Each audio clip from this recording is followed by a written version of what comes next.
ولا تكونوا كالذين خرجوا من ديارهم بطرا ورئاء الناس ويصدون عن سبيل الله والله بما يعملون محيط.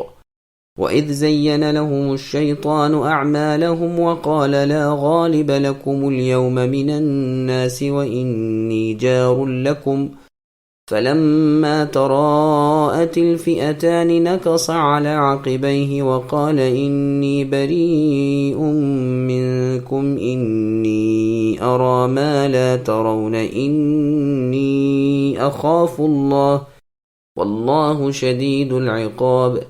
إذ يقول المنافقون والذين في قلوبهم مرض غر هؤلاء دينهم ومن يتوكل على الله فإن الله عزيز حكيم. اور اے مسلمانوں، تم ان لوگوں جیسے نہ بنو جو حق کو دکھا دینے اور لوگوں میں خود نمائی کرنے کے لیے اپنے شہروں سے چلے اور اللہ کی راہ سے روکنے لگے. جو کچھ وہ کر رہے ہیں اللہ تعالیٰ اسے گھیر لینے والے ہیں، جبکہ ان کے اعمال شیطان انہیں زینت دار کر دکھا رہا تھا اور کہہ رہا تھا کہ لوگوں میں سے کوئی بھی آج تم پر غالب نہیں آ سکتا، میں خود بھی تمہارا حمایتی ہوں. لیکن جب دونوں جماعتیں نمودار ہوئیں تو اپنی ایڑیوں کے بل پیچھے ہٹ گیا اور کہنے لگا میں تو تم سے بری ہوں، میں وہ دیکھ رہا ہوں جو تم نہیں دیکھ رہے، میں اللہ تعالیٰ سے ڈرتا ہوں، اللہ تعالیٰ سخت عذاب دینے والے ہیں. جبکہ منافق کہہ رہے تھے، اور وہ بھی جن کے دلوں میں روگ تھا، کہ انہیں تو ان کے دین نے مست بنا دیا ہے، جو بھی اللہ تعالیٰ پر بھروسہ کرے اللہ تعالیٰ بلا شک و شبہ غلبے والے اور حکمت والے ہیں. سامعین، اب ان آیتوں کی تفسیر سماعت کیجیے. غزوہ بدر میں ابلیس لعین کی شمولیت اور فرار. جہاد میں ثابت قدمی نیک نیتی، اللہ تعالیٰ کا ذکر بکثرت کرنے کی نصیحت فرما کر اللہ تعالیٰ مشرکین کی مشابہت سے روک رہے ہیں کہ جیسے وہ حق کو مٹانے اور لوگوں میں اپنی بہادری دکھانے کے لیے فخر و غرور کے ساتھ اپنے شہروں سے چلے، تم ایسا نہ کرنا. چنانچہ ابو جہل سے جب کہا گیا کہ قافلہ تو بچ گیا، اب لوٹ کر واپس چلنا چاہیے، تو اس ملعون نے جواب دیا کہ واہ، کس کا لوٹنا؟ بدر کے پانی پر جا کر پڑاؤ کریں گے، وہاں شرابیں اڑائیں گے، کباب کھائیں گے، گانا سنیں گے تاکہ لوگوں میں شہرت ہو جائے. اللہ تعالیٰ کی شان کے قربان جائیے. ان کے ارمان اللہ تعالیٰ نے پلٹ دیے، یہیں ان کی لاشیں گری اور یہیں کے گڑھوں میں ذلت کے ساتھ ٹھوس دیے گئے.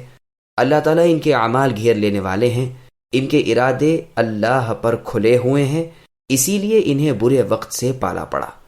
پس یہ مشرکین کا ذکر ہے جو اللہ تعالیٰ کے رسولوں کے سرتاج محمد صلی اللہ علیہ وسلم سے بدر میں لڑنے چلے تھے. ان کی گانے والیاں بھی تھیں، باجے گاجے بھی تھے.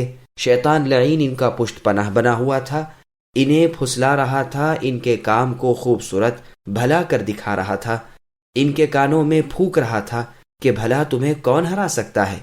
ان کے دل سے بنو بکر کا مکے پر چڑھائی کرنے کا خوف نکال رہا تھا، اور سراقہ بن مالک ابن جعشم کی صورت میں ان کے سامنے کھڑے ہو کر کہہ رہا تھا کہ میں تو اس علاقے کا سردار ہوں، بنو مدلج سب میرے تابع ہیں، میں تمہارا حمایتی ہوں، بے فکر رہو.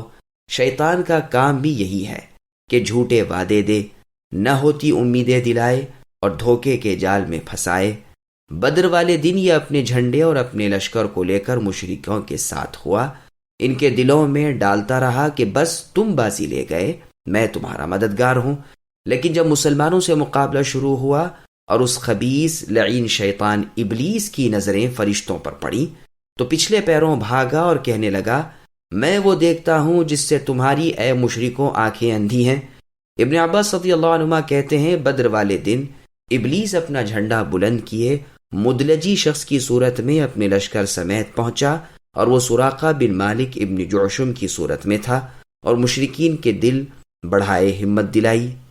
جب میدان جنگ میں صف بندی ہو گئی تو رسول اللہ نے مٹی کی مٹھی بھر کر مشرکوں کے منہ پر ماری، اس سے ان کے تو قدم اکھڑ گئے اور ان میں بھگدڑ مچ گئی.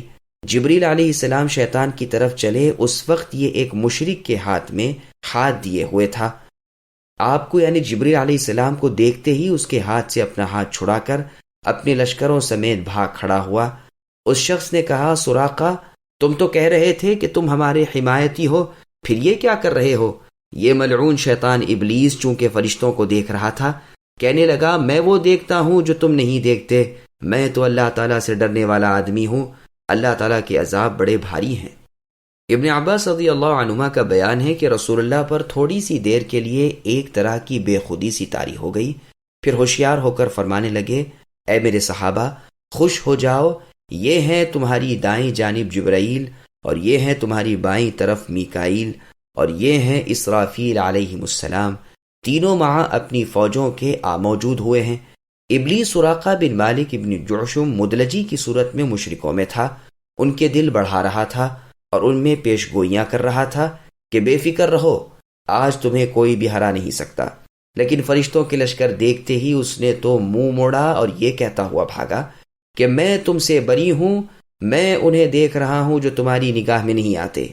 حارث ابن ہشام چونکہ اسے سراقہ ہی سمجھے ہوئے تھا، اس لیے اس نے اس کا ہاتھ تھام لیا، اس نے اس کے سینے میں اس زور سے گھونسا مارا کہ یہ تو منہ کے بل گر پڑا اور شیطان بھاگ گیا، سمندر میں کود پڑا اور اپنا کپڑا اونچا کر کے کہنے لگا، اے اللہ، میں آپ کو آپ کا وعدہ یاد دلاتا ہوں جو آپ نے مجھ سے کیا ہے کہ آپ مجھے قیامت کے دن تک کی مہلت دیں گے۔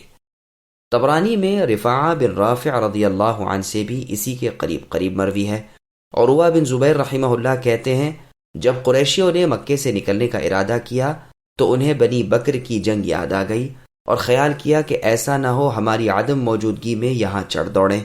قریب تھا کہ وہ اپنے ارادے سے دستبردار ہو جائیں۔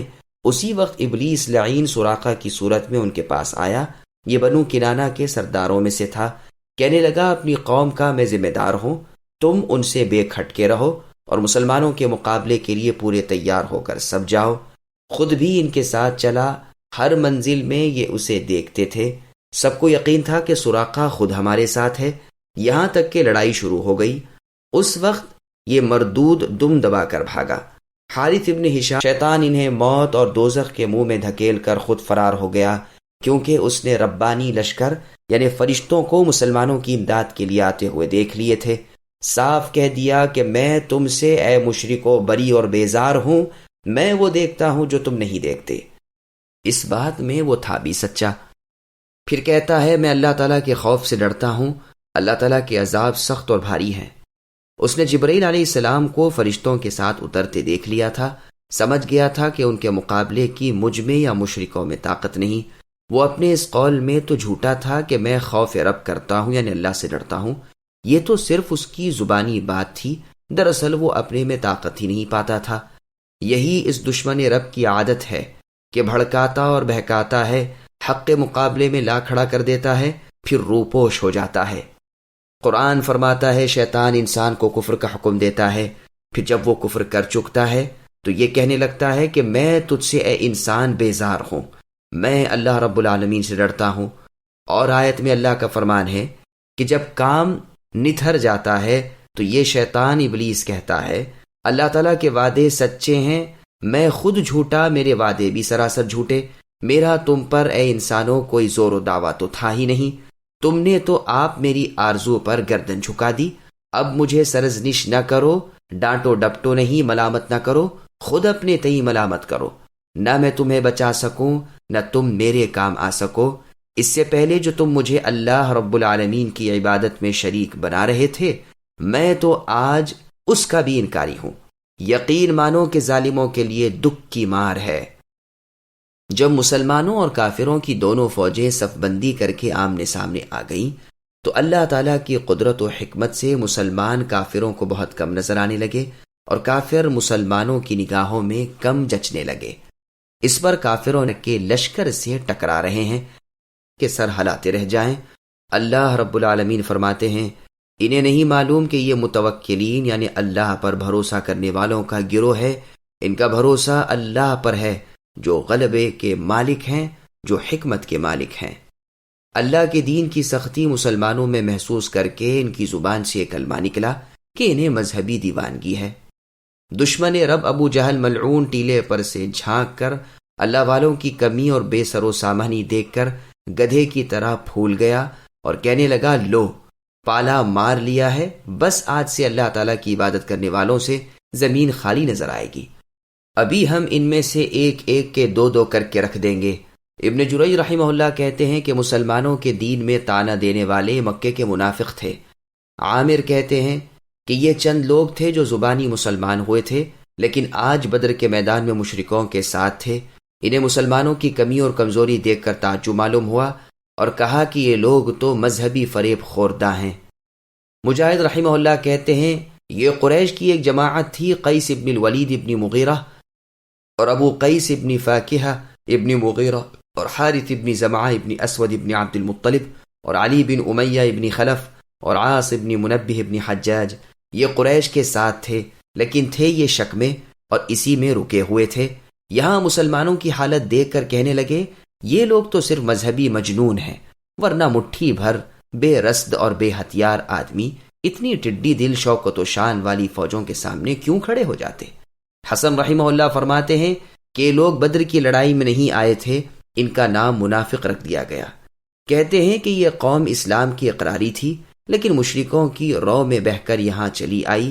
یہاں آ کر مسلمانوں کا کمزور جتھا دیکھ کر انہوں نے یہ کہا، جناب باری تعالی ارشاد فرماتے ہیں کہ جو تمام ملکوں کے تنے تنہا باعزت اور عالی شان بادشاہ اللہ پر بھروسہ کرے، اللہ اسے عزت والا کر دیتے ہیں، کیونکہ عزت اللہ تعالی کے غلبے میں ہے، اللہ تعالی کی ملکیت میں ہے۔